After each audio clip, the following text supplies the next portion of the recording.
त्याग और लोभ। एक दिन भगवान बुद्ध के शिष्यों में त्याग और लोभ जैसे विषयों पर चर्चा हो रही थी। बहुत समय बीतने पर भी शिष्य किसी निर्णय पर नहीं पहुँचे, तो सब मिलकर भगवान बुद्ध के पास पहुँचे। बुद्ध उनकी समस्या का समाधान करते हुए बोले, किसी नगर में एक सेठ रहता था। उसके पास बहुत धन था। उसकी तिजोरियां हमेशा मोहरों से भरी रहती थीं, लेकिन उसका लोभी मन नहीं मानता था। जैसे जैसे धन बढ़ता जाता था, उसकी लालसा और भी बढ़ती जाती थी। सेठ बहुत ही कंजूस था, कभी किसी को एक कौड़ी भी नहीं देता था। यदि कोई उसके दरवाजे पर आकर हाथ फैलाता तो वह उसे धुतकार देता। संयोग से एक दिन उसके यहाँ एक साधु आया।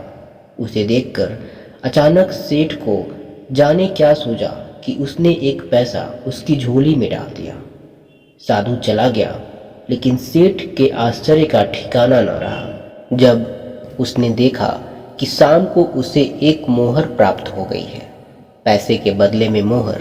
वाह, मारे खुशी के वह कूदने लगा, परंतु थोड़ी ही देर में उसकी सारी खुशी फुर हो गई। उसके भीतर कोई कह रहा था, ओ मूर्ख, तूने साधु को पैसा ही क्यों दिया? यदि एक मोहर दी होती तो तू न जाने कितना माला माल हो जाता। ऐसा विचार आते ही सेठ ने अपने को धिक्कारा। अब वह साधु के आने की बाट जोहने लगा। अब उसे अधिक प्रतीक्षा नहीं हो रही थी। अगले दिन ही वह साधु फिर आ गया। साधु को देखते ही सेठ ने झट अपनी तिजोरी से एक मोहर निकाली और साधु की झोली में डाल दी। मोहर लेकर साधु चला गया तो सेठ के लिए एक एक पल एक युग के समान हो गया। वह चाहता था कि कैसे भी शाम हो जाए। शाम हुई और रात भी हो गई, लेकिन उसकी इच्छा पूरी नहीं हुई।